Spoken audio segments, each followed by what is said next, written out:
Bonjour à toutes et à toutes et bienvenue à notre conférence en ligne sur la cybersécurité. Donc, c'est un événement que nous organisons en partenariat avec Syntec Numérique et Social Builder. Donc, avant de commencer la webconférence, je vais maintenant laisser la parole à Lorraine Lenoir, qui est directrice des opérations de Social Builder, et Katia Lenné, qui est présidente de Femmes du Numérique.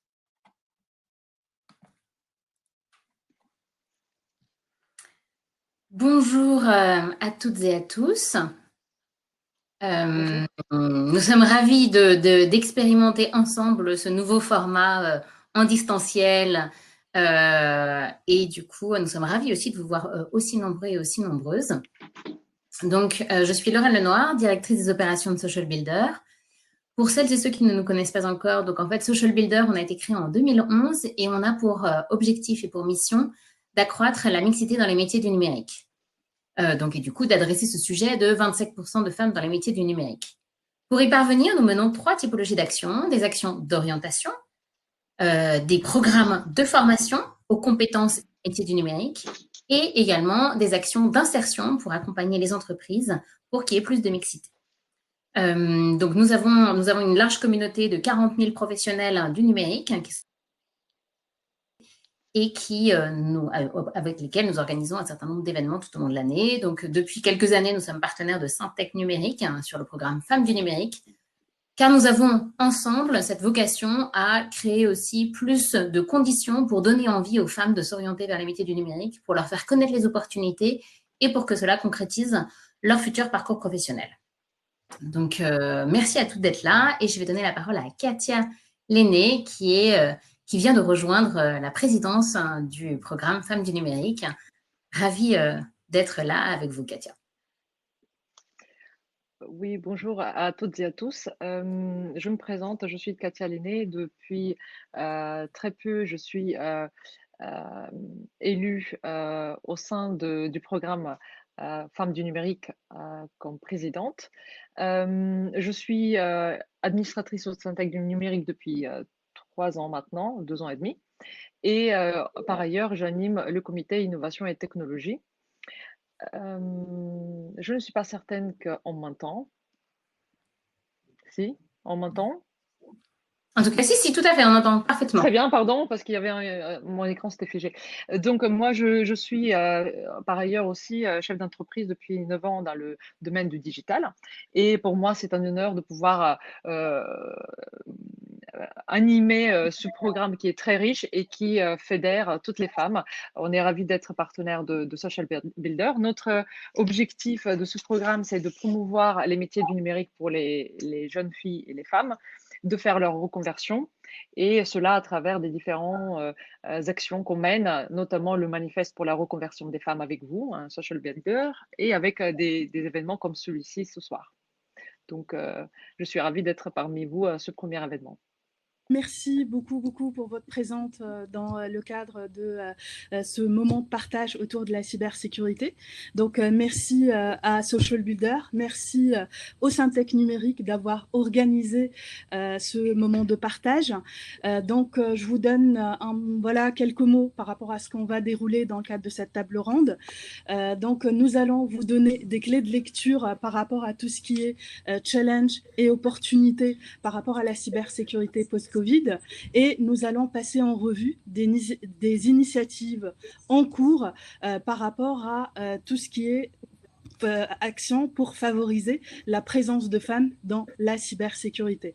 Soyez assurés que vous êtes attendus dans le domaine de la cybersécurité. Il existe des formations plus ou moins courtes, il existe des passerelles, il existe des formations donc, qui sont techniques, qui sont fonctionnelles, qui sont juridiques. Donc, en un mot, si vous voulez travailler dans le domaine de la cybersécurité, vous avez toutes vos chances. Et donc, du coup, nous allons dérouler tous ces points avec nos super intervenants donc de qualité. Et nous aurons un moment de partage à 17h50.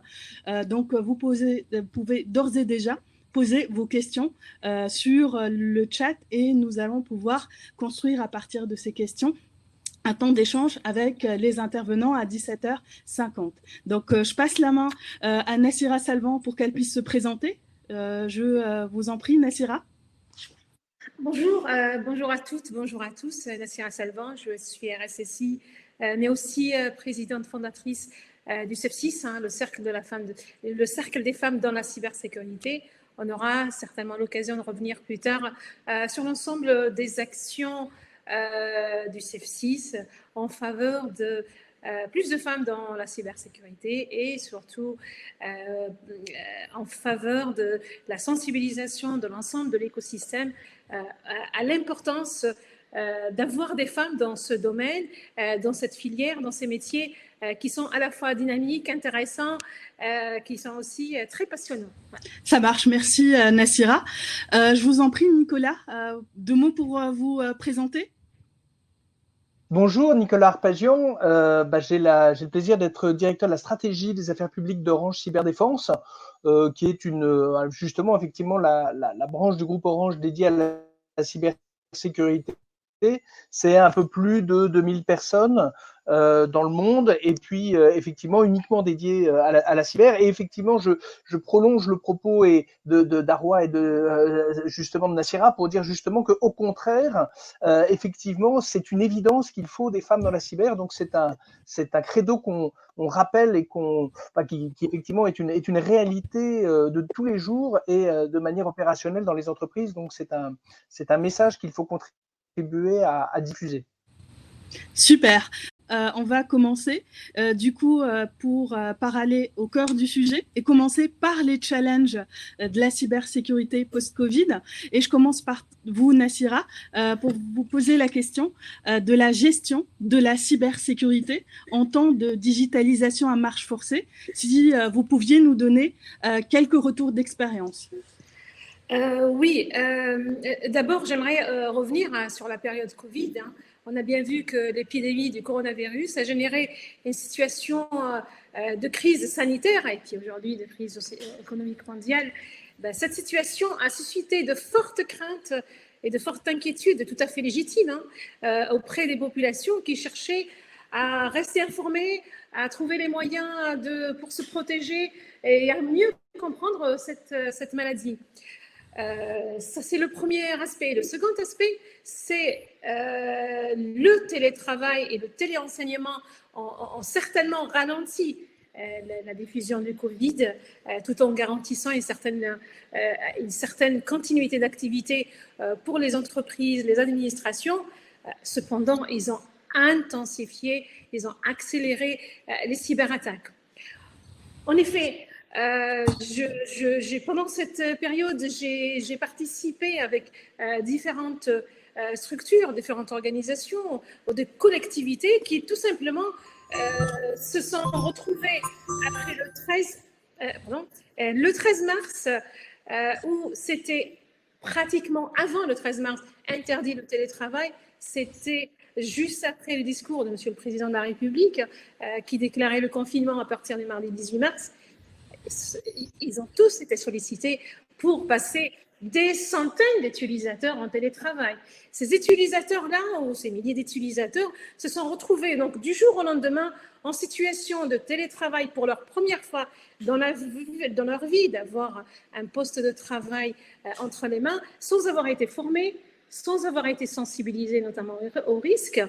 Et donc, du coup, ces utilisateurs ont transféré les données de leur employeur depuis des réseaux internes, depuis des lieux sûrs, vers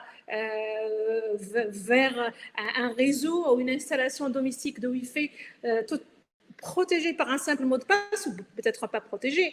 Donc, on s'est retrouvé devant une situation pour assurer la continuité d'activité, à demander à un certain nombre d'utilisateurs de se mettre en situation plus ou moins de fragilité. Il fallait bien sûr jouer sur ce terrain pour assurer la continuité d'activité, et on était confronté à plusieurs situations qui ont favorisé les attaques. Les utilisateurs se sont déplacés vers chez eux, mais les attaquants les ont suivis aussi. Alors on a vu, peut-être on va voir Nicolas tout à l'heure, l'ensemble des attaques qu'on a subies ces derniers temps. Mais imaginez une collectivité qui doit, du jour au lendemain, se procurer un ensemble de postes de travail pour certains métiers qui sont nécessaires, qui sont très, très importants et qui, en plus, vont accéder et vont manipuler des données souvent sensibles par une population qui va se retrouver dans un lieu avec des enfants aussi qui suivent l'école à distance sur 40 mètres carrés, on va dire. On va un peu dresser un tableau et la fragilité des utilisateurs qui vont très, très vite aller au clic-souris. Le vrai challenge pour les DSI, les organisations et bien sûr les équipes cybersécurité, c'est de fournir à ces utilisateurs-là le moyen d'accès, le moyen d'aller vers les données, qu'elles soient in-premise ou dans le cloud, de façon sécurisée. C'était très, très fort, justement, de pouvoir contrôler les accès, de pouvoir fournir ce qu'il faut comme outil pour sécuriser le endpoint, le poste de travail, qu'il soit un micro-ordinateur, je veux dire un laptop ou une tablette ou un téléphone, arrive derrière d'autres challenges techniques cette fois-ci. Quand on est passé en situation normale d'une dizaine d'utilisateurs en télétravail à des milliers d'utilisateurs en télétravail, qu'en est-il des infrastructures d'accès puissance? Je parle au niveau des gateways, elles n'étaient pas dimensionnées pour. Elle pouvait très, très bien être fragile à toute attaque DDoS ou autre, dans la mesure où la technologie utilisée n'était pas adaptée à autant d'utilisateurs en accès distant. La deuxième... Merci Nassira pour toutes ces précisions. Donc du coup, Nicolas, est-ce que vous pouvez partager avec nous des exemples concrets de tentatives de piratage exploitant le contexte technique et politique du Covid-19? Alors oui, effectivement, on l'a vu, à chaque fois qu'on a une crise, il y a deux types d'attaques. Il va y avoir des attaques, justement, j'allais dire, éditoriales, c'est-à-dire qui vont utiliser le contexte.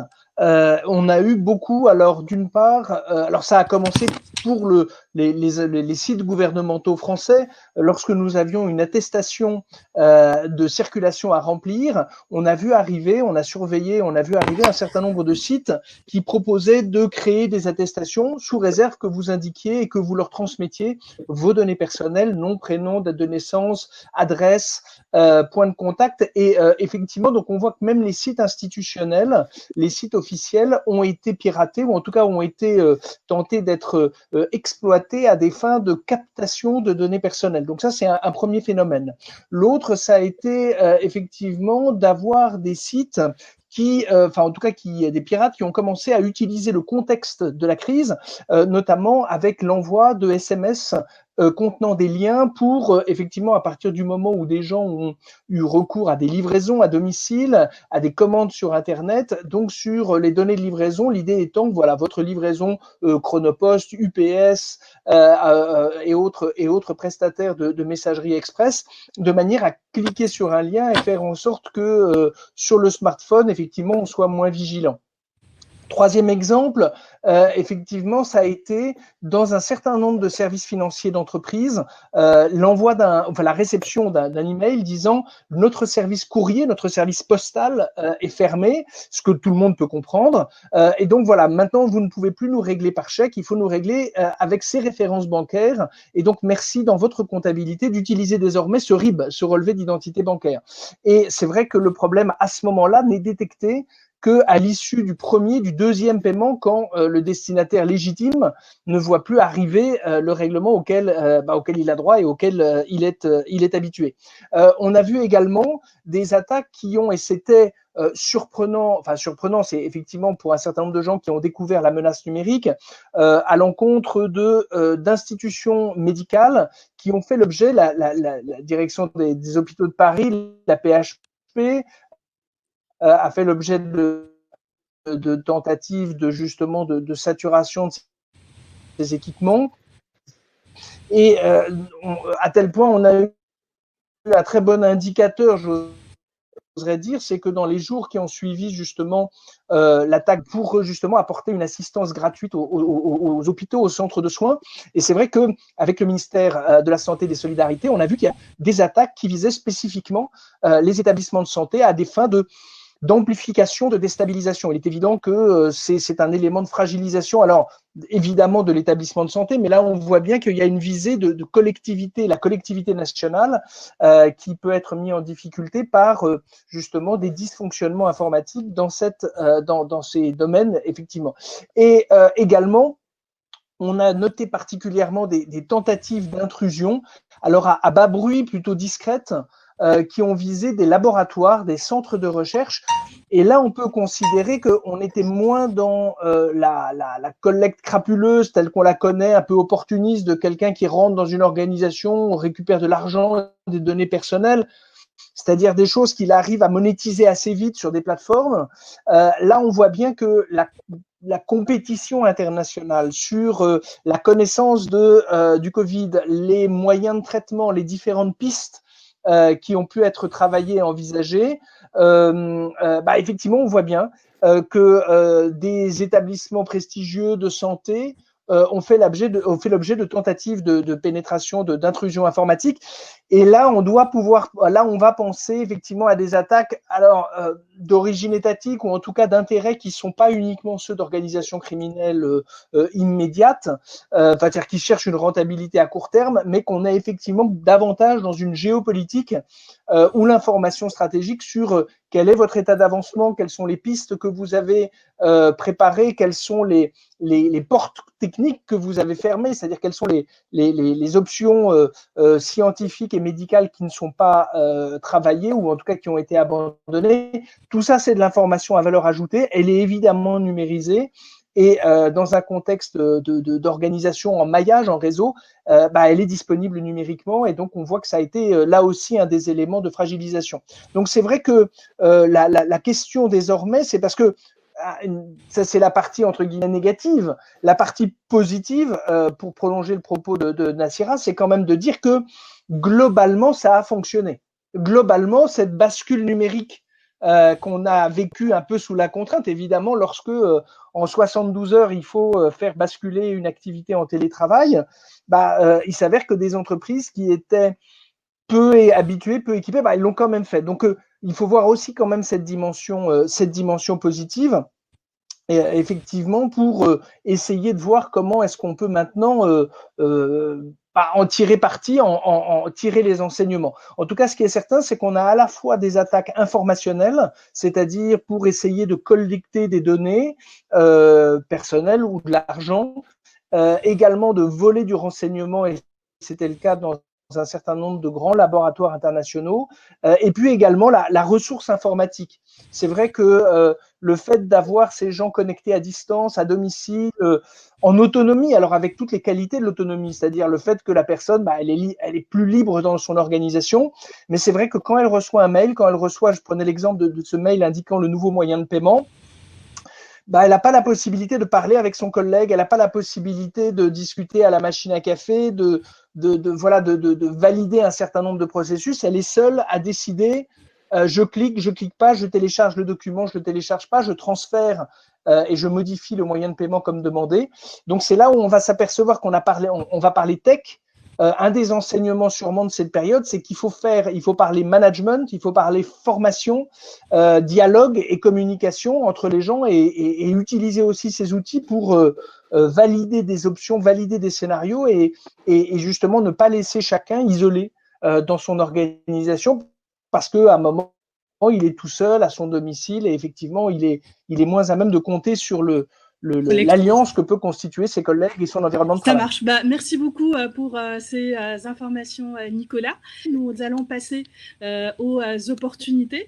Et si vous pouviez, Nassira, nous présenter définir un peu la continuité d'activité, parce que pas tout le monde autour de cette table ronde est familier avec ce terme, et voir en quoi ça peut être une opportunité, notamment pour la gestion d'une éventuelle deuxième vague.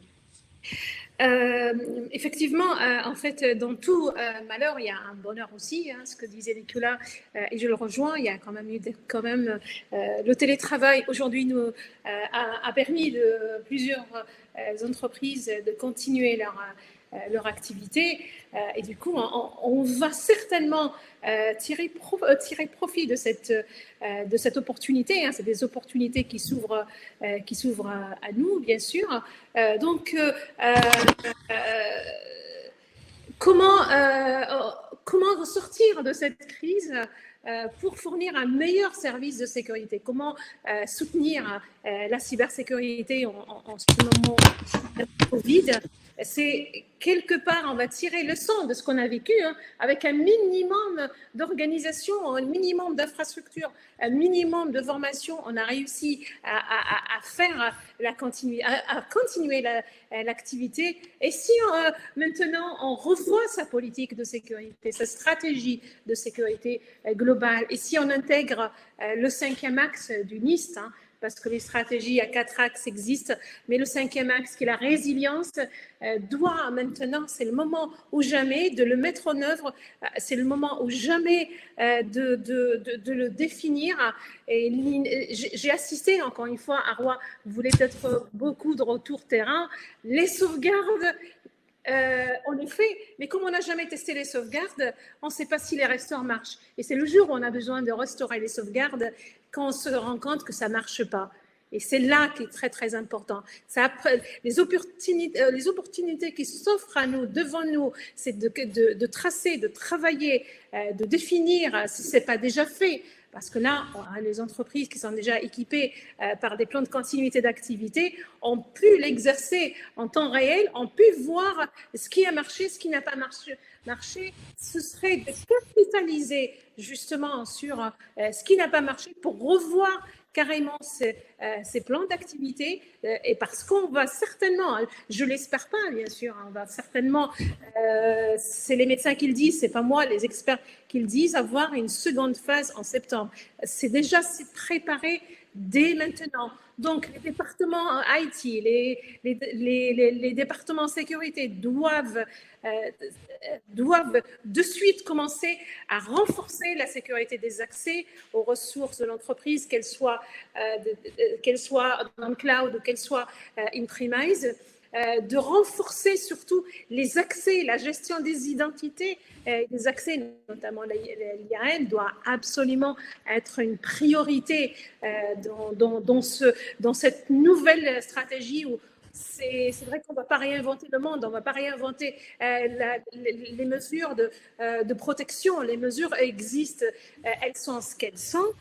Chaque entreprise qui a dû faire son audit pour définir son niveau de maturité en matière de sécurité, c'est maintenant d'aller en avant et d'aller définir encore une fois et partir sur une stratégie avec dans la tête. Et si je suis confrontée à une autre crise de la même ampleur, et si je dois mettre mes utilisateurs en télétravail, comment continuer encore une fois l'activité sans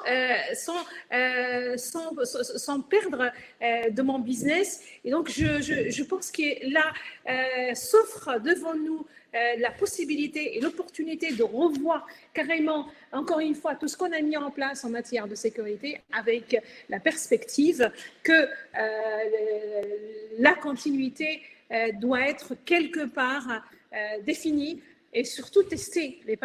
C'est pas tout de mettre un plan de continuité, c'est le tester aussi. Ne pas attendre la deuxième vague pour voir est-ce que ce que j'ai mis en place en matière de plan d'activité, est-ce qu'il a marché ou est-ce qu'il n'a pas marché. Donc c'est très très clair aujourd'hui, je pense. On espère juste avoir les budgets parce qu'encore une fois, situation économique, elle est pour certaines structures carrément dramatiques. Est-ce que les budgets sécurité ne vont pas souffrir de ça? Peut-être que oui, parce qu'on va se dire, ce que disait Nicolas à juste titre tout à l'heure, on a bien fonctionné avec ça, donc on pourrait éventuellement refonctionner de la même façon et je vais mettre mes priorités budgétaires ailleurs. Ça, c'est le risque quand même devant cette opportunité qui s'offre à nous pour faire une protection, une cybersécurité plus ou moins préparée à une seconde vague ou carrément préparée à tout autre type de crise, hein, pas uniquement le Covid. On va avoir d'autres types de crises. Mais de mon point de vue opérationnel, de ce que j'ai vu jusqu'à maintenant dans les différentes structures où j'étais, les plans de continuité peuvent exister. Soit ils sont testés, soit quand ils sont testés, ils marchent. Et le jour où on vit, où on est face à la crise, des choses ne marchent pas. Donc, pensez à l'ensemble de la protection jusqu'au cas, comment mettre à jour à distance les postes de travail, par exemple. Parce que là, merci Nassira pour ces informations.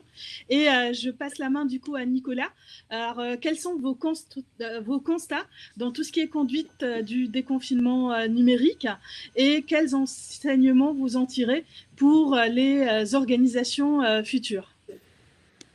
Alors, effectivement, on doit parler d'un déconfinement numérique parce que tout ce qui a été initié, avec quelquefois beaucoup de bonne volonté, beaucoup d'enthousiasme, beaucoup d'à-propos pour essayer de continuer l'activité, prolonger la production. Et donc, effectivement, il faut déjà s'interroger sur qu'est-ce qu'on a ouvert comme porte, qu'est-ce qu'on a pris comme risque. Est-ce qu'on a, vous avez vu, un certain nombre d'éditeurs de manière certainement très généreuse, ont proposé gratuitement leurs logiciels, leurs équipements, leurs solutions le temps de la crise. Très bien, mais est-ce que c'est souhaitable? Est-ce que c'est utile? Est-ce qu'il faut les garder? Quelles sont les conséquences de ces choix techniques? Et donc d'avoir une vraie réflexion sur comment est-ce que je reviens à une situation normale. Alors une situation normale, c'est le fait de se dire effectivement mes collaborateurs vont revenir avec des ordinateurs, avec des tablettes qui ont été connectés à des box à la maison et elles ont été partagées avec des enfants ou avec des conjoints, elles ont été voilà, elles ont eu des usages bien divers. Ensuite, être sûr que mes fichiers professionnels, s'ils ont circulé d'un ordinateur à un disque dur à d'autres types d'hébergements, et donc d'avoir une vraie réflexion sur bon, où en est-on? Et c'est important parce que souvent dans les entreprises, et même, plutôt même plus elles sont petites, plus on va constater un espèce d'enthousiasme à revenir au travail, c'est-à-dire back to business sans se poser la question de quelles sont les conséquences, parce qu'on a vraiment tellement envie de rattraper le temps perdu, les opportunités gâchées, que on se focalise sur un retour à l'activité. Alors c'est très souhaitable, il faut simplement se dire voilà, de prendre le temps de l'analyse et de la réflexion, de manière à ce que ce retour rapide ne soit pas un élément de fragilisation. Et donc là encore, se poser la question de dire tiens, par où sont passés les fichiers un peu critiques quand même de mon activité? Est-ce que j'ai ouvert des accès supplémentaires à l'occasion de ce télétravail ou à l'occasion du téléchargement ponctuel de solutions que j'ai un peu choisies dans l'improvisation, parce qu'effectivement, il n'y a pas toujours eu la comparaison, le benchmark, le processus achat conventionnel. Chacun a peut-être éventuellement un peu choisi son propre logiciel ou son propre équipement. Et donc, il est important de faire cet exercice de clarification. Il va être salutaire. Pourquoi? Parce que ça va permettre à chacun de dire « Ah ben j'ai utilisé ça marchait, ça marchait pas, ça c'était utile, ça ne l'était pas ». Donc, c'est pas vain de faire cet exercice. Simplement, il faut prendre le temps de poser la question aux collaborateurs de manière à recueillir leurs réponses et leur expérience. Deuxième chose, effectivement, ça va être d'auditer un certain nombre d'équipements pour être sûr que la période de chaos numérique n'a pas été l'occasion d'une intrusion, d'une fragilisation, d'une neutralisation d'équipements. Donc ça, une partie d'audit va être intéressante à conduire, pas forcément des choses très complexes, mais en tout cas qu'on ait un espèce de check-up d'état de santé, un peu de l'état numérique de l'organisation. Troisième chose, effectivement, ça va être, alors il ne s'agit pas d'anticiper un reconfinement, mais de consolider la gestion des messageries. La messagerie, c'est le véhicule le plus utile pendant des périodes de télétravail, mais c'est aussi l'élément de fragilisation le plus accessible à des pirates par le mail, évidemment. Donc, la question de sécuriser la messagerie, de sécuriser la capacité de détection, pas forcément avec des solutions très, très complexes et très dispendieuses à mettre en place, mais quand même de se poser la question. Et de dire, après tout, comment est-ce que je gère mes accès, qui fait quoi, qui a accès à quoi pour faire quoi. Pourquoi? Parce que ça va servir, s'il y a effectivement une partie des effectifs qui a un appétit pour le télétravail, partiel forcément, mais pourquoi pas. Et puis également, si ce type de circonstances devait être amené à être réuni à nouveau, il faut se poser la question et donc, effectivement, mieux on sera préparé. Et donc, instiller la culture du retour d'expérience.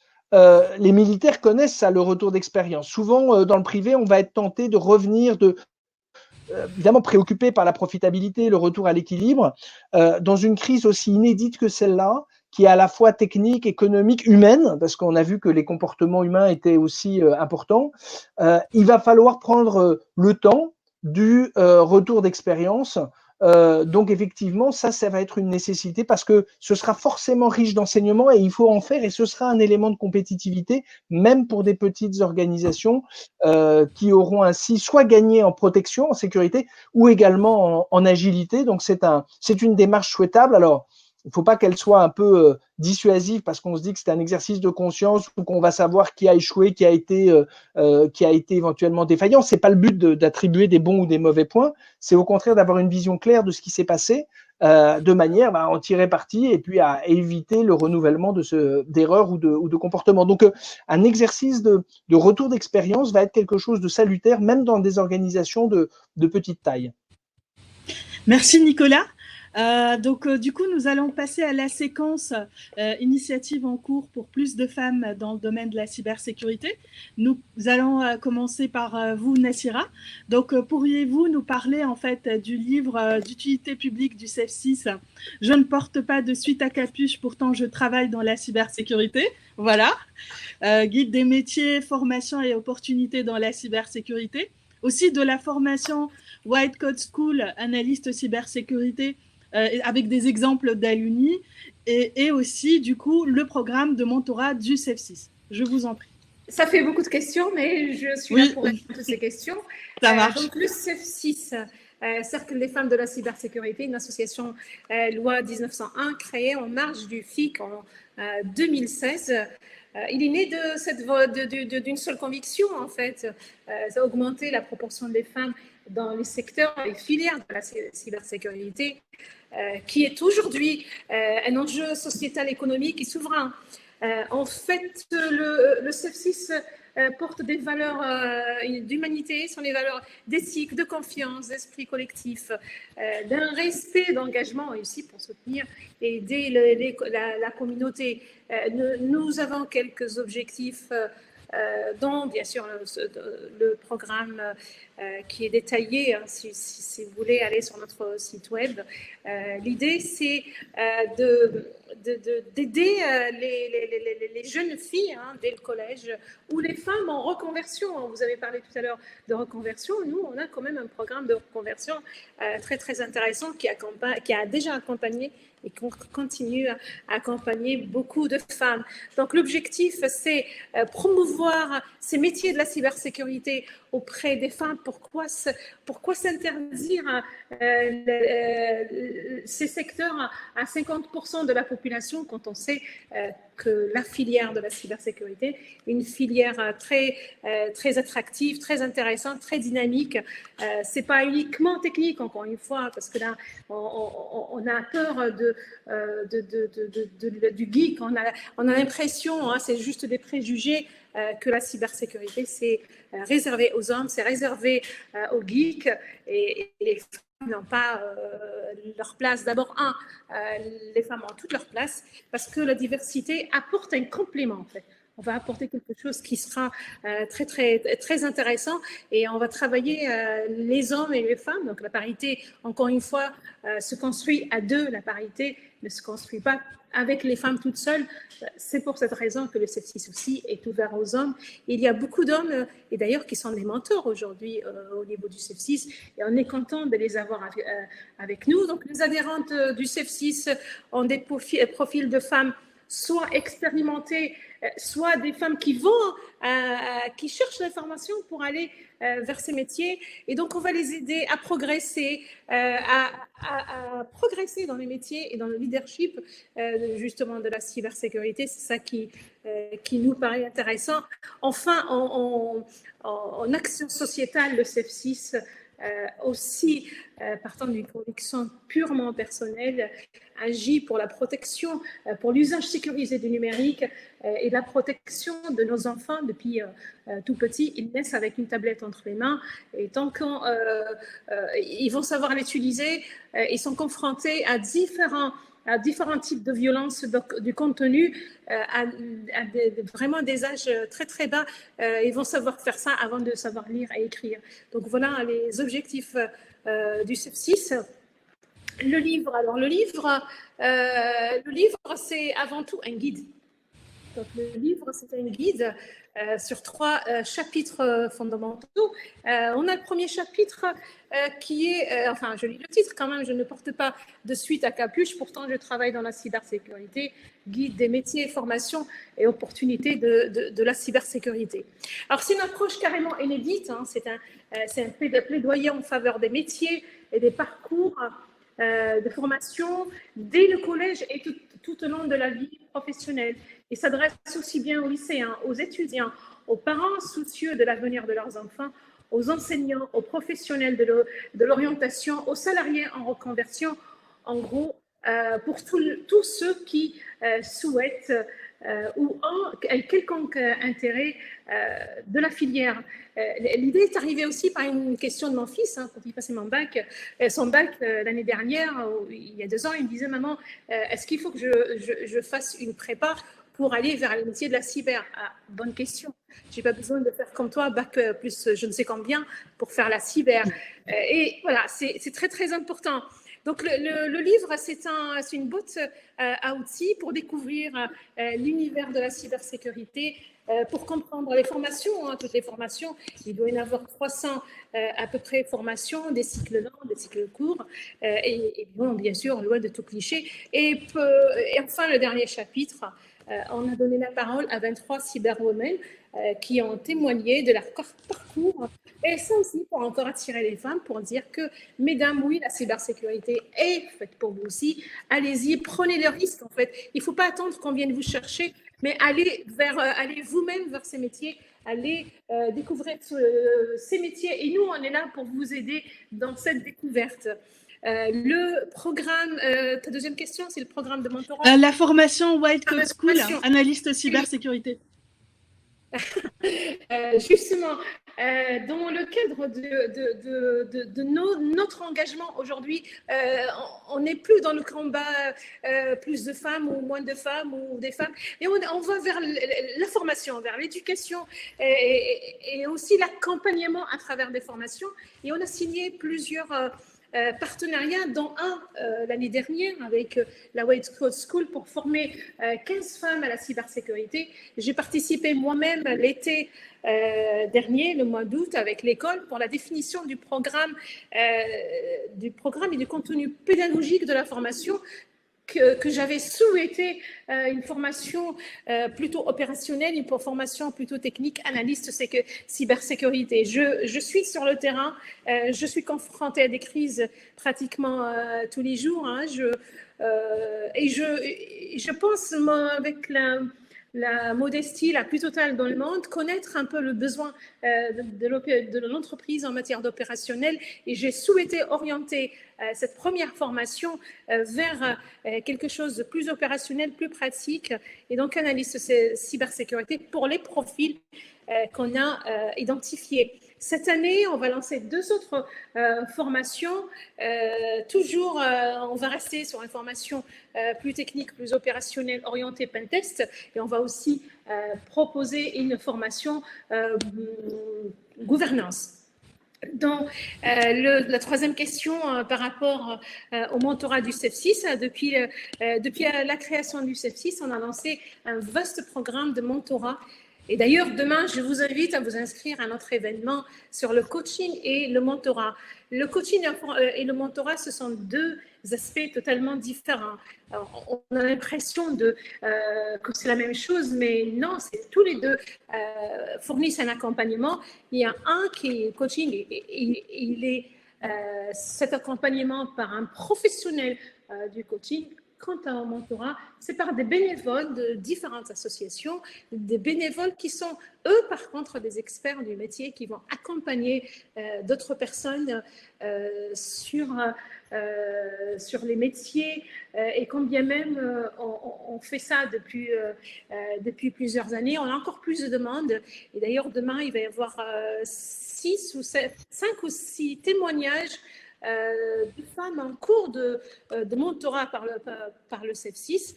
Donc voilà, l'idée c'est, pour l'anecdote, la première personne qui a bénéficié d'ailleurs du programme de mentorat du CEF6, c'était un garçon, c'est un homme. J'ai donné une conférence sur le CEF6 et le programme de mentorat chez Microsoft. À la fin de la conférence, il est venu me voir, Madame, je ne suis pas une femme, mais est-ce que je peux être mentorée aussi? Oui, bien sûr. Et donc on a accompagné pendant plusieurs mois.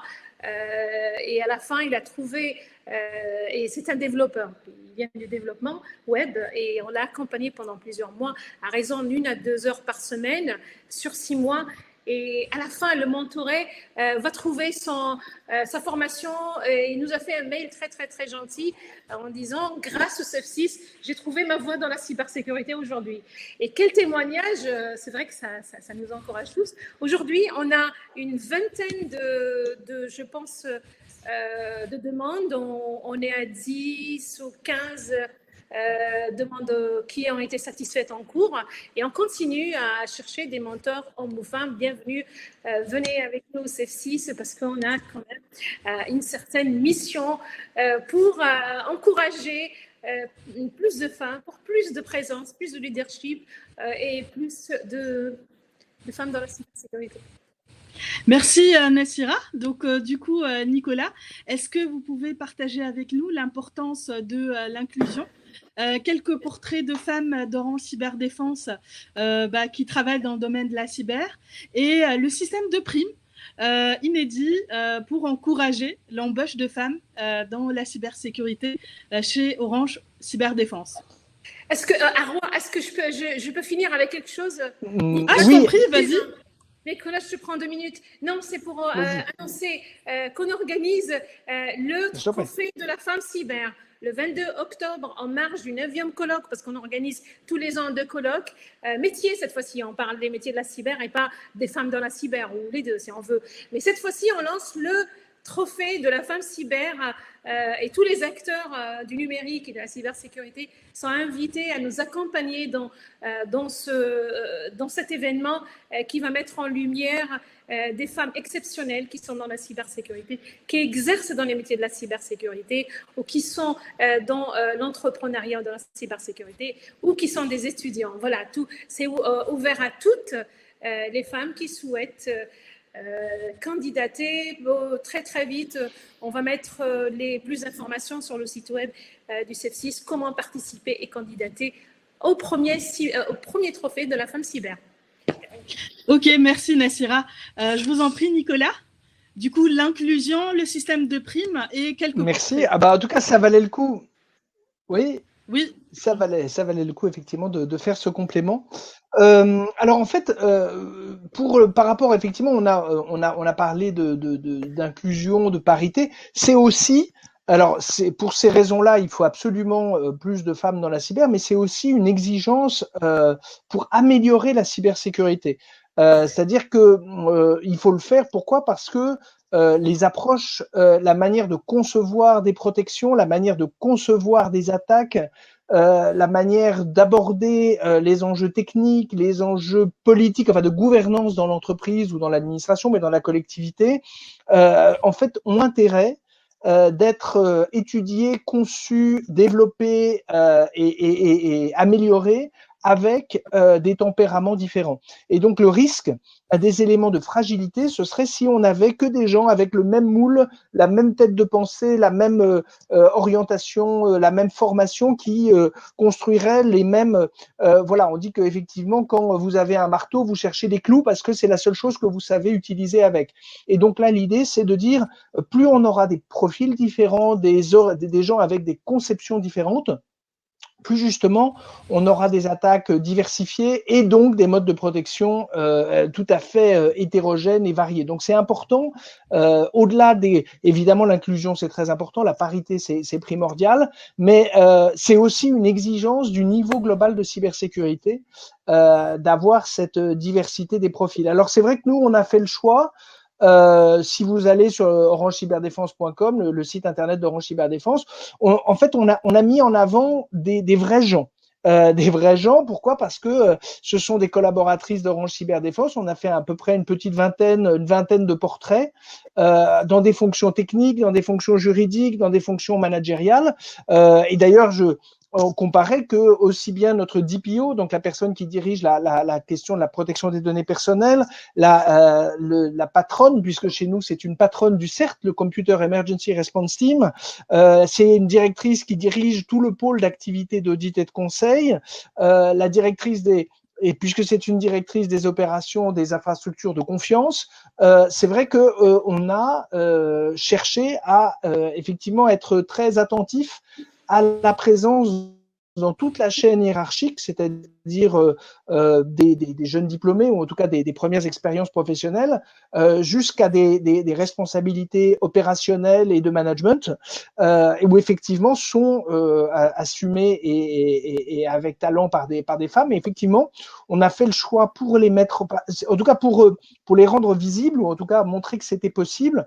On parle souvent de rôle modèle, alors c'est toujours compliqué évidemment pour ces personnes de s'estimer qu'elles jouent un rôle de rôle modèle parce que ce sont des professionnels opérationnels dans le quotidien. Donc, évidemment, elles ne revendiquent pas un statut d'étendard. Et c'est pour ça qu'on l'a fait de manière beaucoup plus, assez modeste en disant, en fait, elles vont vous raconter voilà, ce qu'elles ont eu comme parcours, ce qu'elles ont fait comme cursus, ce qu'elles font aujourd'hui comme métier et effectivement dans le contexte. Donc, des portraits très humains, très personnels, mais qui permettent à la fois de les ancrer dans des réalités.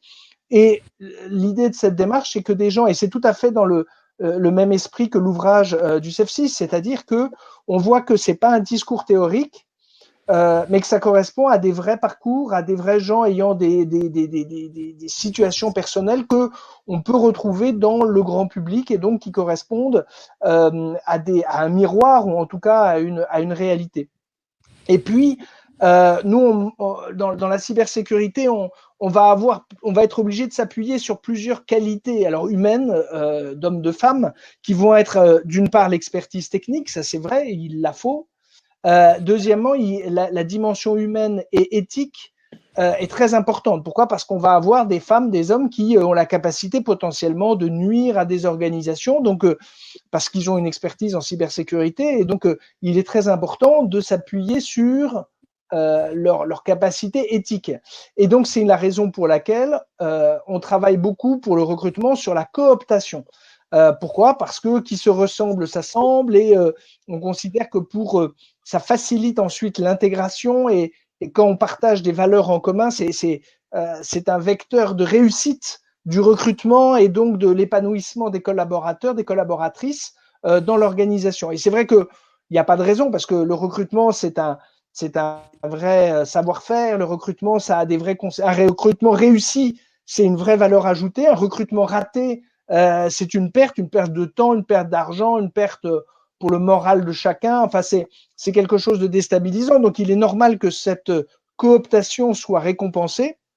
Et donc, nous, on accorde des primes aux collaborateurs qui cooptent des collègues, hommes, femmes, au quotidien, et de manière à, c'est pas un mode l'idée, c'est pas d'en faire une source de revenus à part entière, mais de les remercier de ce travail de veille, d'identification, de conviction, l'essence de leur entourage. Et nous, on a fait le choix depuis plusieurs années de doubler la prime dès lors que la personne cooptée est une femme. c'est assumé comme discrimination en quelque sorte, mais au moins c'est un moyen supplémentaire qu'on a trouvé pour être sûr que chacun se dise ah oui tiens je vais penser à une telle pour éventuellement nous rejoindre ou travailler avec moi. Et donc c'est vrai que c'est une démarche très proactive, mais qui a le mérite depuis plusieurs années, effectivement de récompenser en quelque sorte celles et ceux qui font l'effort ou qui font la démarche de se dire oui effectivement une telle peut jouer un rôle utile en matière de cybersécurité. Donc c'est une démarche supplémentaire, mais en tout cas c'est un geste pour marquer le coup et là encore récompenser les bonnes initiatives dans ce domaine. Merci beaucoup Nicolas. Nassira, un mot pour conclure, un encouragement pour les femmes pour travailler dans le domaine de la cybersécurité? J'ai envie de dire allez-y mesdames, allez-y, prenez le risque. Faites votre réseau, aidez-vous, il y a plusieurs associations de femmes qui vont vous aider. Et en fait, je pars quand même d'une expérience personnelle. Il y a quelques années, moi, j'ai jamais imaginé un jour pouvoir prendre la parole en public, quand bien même je peux être hyper diplômée, hyper compétente, tout ce qu'il faut. À chaque fois, j'ai cette peur au ventre de dire quelque chose de faux ou de dire une connerie, excusez-moi du terme, mais je me suis dit, mais les conneries ne sont pas réservées aux hommes. Nous aussi, on peut. Voilà. Et donc, ce que je dis à toutes les femmes, allez-y. D'ailleurs, Nicolas, je te rejoins sur l'aspect recrutement. Le CEF6 est partenaire de Cyberjob et organise un événement, un after-work de recrutement ouvert à toutes les femmes et les hommes aussi, parce qu'il y a des entreprises, il y a beaucoup d'entreprises comme Orange. D'ailleurs, je connais très bien l'équipe formation chez Orange qui essaye, encore une fois, ils m'ont contacté plusieurs fois, s'il y a des femmes au CEF6 qui sont intéressées par rejoindre Orange, ce qui est très très bien. Moi, j'encourage les entreprises à faire comme Orange, c'est formidable. Et d'ailleurs, c'est pas parce que tu es là, Nicolas, mais c'est la vérité. Et du coup, cet événement qui sera le 17 septembre, et il était le 23 avril, à cause du Covid, on l'a reporté pour le 17 septembre. Là, on va mettre en relation des entreprises qui recrutent et des femmes, qu'elles soient au CEF6 ou pas. Moi, je souhaite qu'elles viennent au CEF6, qu'on les accompagne dans la démarche. Et si elles ne sont pas au CEF6, elles peuvent aussi candidater à cette journée porte ouverte de recrutement. Le dernier conseil, allez-y, mesdames, c'est un domaine, c'est une filière très passionnante. Ça fait plus de 20 ans que je fais ces métiers et je suis passionnée comme au premier jour. J'adore les situations de crise. Peut-être que je suis un peu schizophrène, mais ça, on fait à plein de, on va dire, de 5, 6, 7 sens. L'aspect technique, ce que disait Nicolas, l'aspect organisationnel, gouvernance, communication, un tas de choses. Et ça, c'est très intéressant, mesdames. C'est pas que technique, même si j'ai fait la technique, j'ai tiré les câbles sur les faux planchers et autres, mais bon, on n'est pas mort, hein, on fait. Donc voilà, ces métiers, même s'ils sont techniques, mesdames, vous allez pouvoir vous épanouir. Alors n'hésitez pas à venir, venez nous voir, on vous accompagne, on vous aide et on vous soutient jusqu'à ce que, bien sûr, vous trouvez votre bonheur dans ces filières, encore une fois, dynamiques et très intéressantes. Merci Nassira. Nicolas, un mot pour conclure, pour encourager? Prolonger les propos de Nassira. C'est vrai qu'il ne faut pas voir la cyber comme étant une dimension strictement et uniquement technique. C'est-à-dire qu'on va voir que j'ai parlé de DPO tout à l'heure, la notion de faire parler les juristes avec justement des gens de la technique, ça va être important. Donc les cursus juridiques sont les bienvenus. La gestion de crise, le management, la communication, effectivement, après des métiers techniques, mais avec des gradations qui permettent de progresser dans la maîtrise de l'outil avec justement, c'est un univers où la formation continue est très importante. Pourquoi? Parce que il y a une innovation constante. Ensuite, on va travailler sur des outils, des logiciels, des équipements qui ont des générations successives. Donc, on ne peut pas considérer, voilà, j'ai fait quelques années d'études et je ne vais plus toucher à mon patrimoine, à mon capital de connaissances.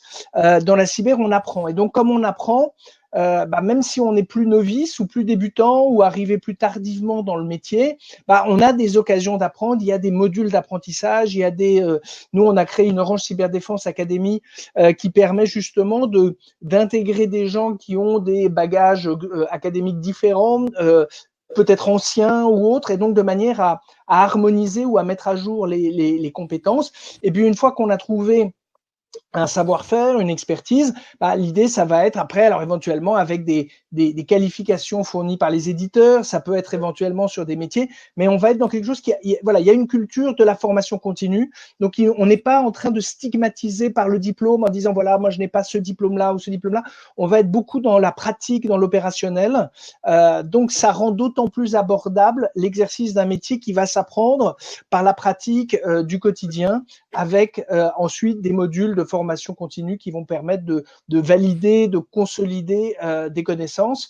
Et donc, effectivement, il faut faire le tour de manière à avoir parmi la multitude des propositions ou des options celle qui vous convient le mieux, sachant effectivement, je vous le dis, c'est un monde en évolution avec des compétences qui évoluent et qui progressent. Et donc, c'est le meilleur remède contre la monotonie. Ça c'est sûr qu'on s'ennuie pas dans la cybersécurité, c'est sûr. Donc, comme on a dépassé un peu le temps, donc on va juste prendre 2 questions. Et donc, je vais vous lire la première. Alors, est-ce qu'il faut impérativement un diplôme ou une expérience en informatique pour intégrer une formation en cybersécurité? Nicolas, tu réponds? Je vous en prie. Oui, on va répondre tous les deux. Moi, j'ai juste envie de répondre avec un cas concret. Aujourd'hui, au CEF6, on a une fille, une femme qui était infirmière dans un EHPAD, je crois, et qui un jour se dit j'ai plus envie de faire ça. Je veux faire l'informatique, je veux faire la cyber, est-ce possible? Donc, cette femme-là, elle est en accompagnement chez nous au CEF6, mais d'abord progressivement vers les métiers du numérique, parce qu'il faut savoir utiliser un ordinateur. Elle est passionnée, hein, c'est une femme très, très passionnée. Il n'y a probablement pas besoin c'est la question que j'ai donnée à mon fils, il n'y a pas besoin de faire bac plus 5. Encore une fois, ça dépend de ce qu'on veut faire dans la cybersécurité. Il y a des métiers, la technique, où il y a besoin d'avoir des compétences en technique. Quand on va travailler sur la gouvernance, sur l'organisation, on aura besoin d'autres choses. Sur les aspects juridiques, on a besoin d'autres choses. Pour dire que il n'est pas forcément nécessaire d'être diplômé en informatique pour pouvoir accéder à ces métiers. Le meilleur exemple, c'est une fille, Natacha, du CEF6, qui était commerciale, qui n'a pas fait informatique. Aujourd'hui, elle est directrice du lab cybersécurité chez HP. Donc, elle penteste tous les produits de HP avant qu'ils sortent. Donc, si Nicolas a quelque chose à rajouter, et oui. D'ailleurs, toutes les formations, tout est décrit dans le livre, hein. Toutes les formations courtes, les prérequis, bien décrits dans le livre. Nicolas? Oui, alors effectivement, moi j'ai en tête une jeune femme qui était croupière, vous savez, les croupiers dans les casinos, et qui maintenant travaille fait de la cybersécurité, donc c'était pas du tout sa formation et son métier d'origine. Moi, ce que je vous recommande, donc dans le livre effectivement mentionné par Nassira, il y a les formations pour des gens qui n'ont pas de bagage technique et à des prix abordables et à des horaires modulables, parce qu'il y a une dimension également investissement social, et donc qui vont permettre de vous familiariser, de toucher un peu la matière, de manière à voir si ça peut correspondre à vos centres d'intérêt, si vous êtes à même justement de commencer à saisir quelques éléments. Et donc, il y en a dans plusieurs endroits en France, et donc ça permet déjà d'avoir un premier contact dans un contexte bienveillant qui cherche à sensibiliser, à élargir le nombre d'utilisateurs. Donc, ça peut être une initiative, sachant qu'il y en a d'autres, souvent à l'échelle locale. Vous allez avoir des formations accessibles pour justement avoir ce premier contact. Dernière question. Donc, du coup, est-ce qu'il existe des formations courtes en cybersécurité pour travailler dans la cybersécurité? On a répondu un peu. Après, ce qui est certain, et j'adhère aux propos de Nassira, c'est que vous avez quelquefois des diplômes en 2 ans Là, je parle pour ceux qui veulent vraiment avoir un diplôme. C'est pas uniquement avoir un module, mais c'est d'avoir un diplôme en 2 ans ou en licence qui peuvent être tout à fait faits en temps partagé, de manière à, si vous devez cohabiter avec un emploi ou une activité, d'autres activités. Et donc, ça peut être tout à fait cumulable. Et c'est surtout qu'il vaut mieux peut-être commencer par un diplôme en 2 ans ou en 3 et ensuite pratiquer dans une entreprise et après faire des formations complémentaires. Ça vous évitera d'être un peu tétanisé par les 5 ans de l'étude d'ingénieur. Et puis, c'est surtout que ça vous permettra peut-être au fur et à mesure de choisir ou d'affiner votre filière. Et donc, on a effectivement soit sous forme de BTS, soit sous forme de licence pour ceux qui veulent avoir un diplôme académique. Sinon, après, il y a des modules, effectivement, mais qui demandent plus de travail personnel et qui sont alors plus ou moins diplômants si c'est une nécessité. Mais même si on est dans un univers où la détention du diplôme, l'obtention du parchemin n'est pas forcément le critère. Pourquoi? Parce que votre interlocuteur, comme c'est quelqu'un qui va parler assez vite métier, va être capable déjà d'évaluer votre motivation et puis votre capacité à comprendre un sujet. Donc, pour celles et ceux qui n'ont peut-être pas pu finaliser un diplôme allant jusqu'au bout, s'ils ont au moins l'état d'esprit, s'ils ont déjà la pratique, ça peut compenser dans une certaine mesure. Alors après, pourquoi pas par la suite, dans le cadre de la formation continue, pour valider, si on veut vraiment finaliser l'obtention d'un diplôme, mais d'avoir cette capacité de démontrer un savoir-faire, même si celui-ci n'est pas formellement validé par un parchemin et un diplôme académique. Merci Nicolas. Et du coup, pour Sarah, ceux qui veulent encore une formation plus courte, vous m'aviez parlé, Nassira, par rapport à White Coat School, que carrément, eux, c'était 3 mois plus un stage, c'est ça? Oui, 3 mois plus un stage. Alors, il y a d'abord une présélection, bien sûr, parce qu'on rentre bien sûr dans le vif du sujet, même s'il y a quelques introductions, il y a un minimum quand même de prérequis. Donc l'idée, c'est au-delà après 3 mois, et puis aussi 6 mois, parce qu'il y a aussi le stage, le stagiaire est opérationnel. Il est directement opérationnel, il n'a pas besoin d'autre chose. C'est vrai qu'aujourd'hui, c'est triste, hein, mais quand les jeunes diplômés vont dans les entreprises, on leur demande un minimum d'expérience. Et s'ils viennent de finir leurs études, ils n'ont pas forcément d'expérience. D'où d'ailleurs le programme d'Orange, de l'Institut Orange de formation, qui forme pour leurs propres besoins, au lieu de passer par on va dire, les formations d'alternance. Oui, les formations, moi je donne des cours à Paris 5 pour des alternants depuis 4 ans, c'est très très bien, ils vont en entreprise. C'est très bien, hein, mais il y a le souci de coupure en fait. Donc pour revenir, on parlera peut-être une autre fois de ce type de formation, mais pour vous revenir à la question, les formations courtes, 3 à 6 mois, supposent qu'on a déjà des prérequis sur le sujet.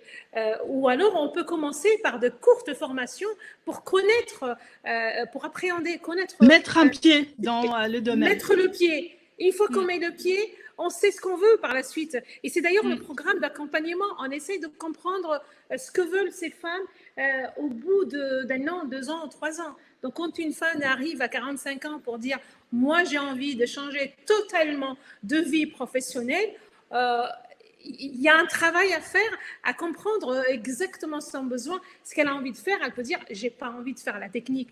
C'est normal, on respecte, on n'a pas envie de faire la technique. Et là, on va l'orienter en fonction de son objectif, en fonction de son besoin, on va l'orienter vers la formation adéquate qui va répondre à son besoin. Donc, pour revenir à la formation de la White Coat School, c'est une formation courte, 3 à 6 mois avec un stage, et l'ensemble des filles qui ont suivi la formation l'année dernière, elles ne viennent pas toutes de la cyber, ni de l'informatique d'ailleurs. Aujourd'hui, elles ont fini le stage, elles ont commencé à travailler dans diverses structures. Voilà. Super. Mais sinon, le détail de toutes les formations, Et dans le livre, les formations courtes, les formations avec bien sûr les adresses, les sites web, et puis même tout ce qui existe pour l'outil pour s'auto-former. Parce qu'on a aussi une fille au CEF6 qui s'auto-formait toute seule à la cyber. Elle a suivi toutes les formations sur le web, sur le site, le MOOC de l'ANSSI et d'autres MOOC. Et là, on peut s'auto-former seule. Et après, on va se décider vers quel métier on veut faire. Et c'est vers ce métier qu'on va tracer le chemin de la formation. Merci beaucoup Nassira, merci beaucoup Nicolas pour ce partage, pour avoir donné envie, j'espère à toutes les présentes, Sarah, de travailler dans le domaine de la cybersécurité. Et je te laisse du coup la main, Aurélie. Merci beaucoup, Arwa. Donc, merci à toutes et à tous. Donc, merci Arwa d'avoir animé cette table ronde. Merci Nicolas et Nassira. Avec plaisir.